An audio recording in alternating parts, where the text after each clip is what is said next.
Ayan guys, nagluluto ako ng munggo. Ayan, hinaluan ko ng chicharon. Ayan, so ang sarap. Ito na yung chicharon ni Mentor L. Ayan, o diba? Hinalo natin sa munggo. Kagilok yarn. Ayan, ayan na Mentor L, o. Ang sarap. O, kumukulo-kulo. Sarap ng munggo natin guys. Ayan.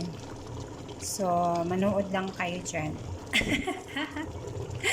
Ayan may munggo tayo, tsaka chicharon.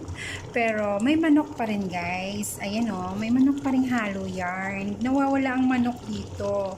Kasi marami tayong manok, Ang laki ng hiwa ng manok, no?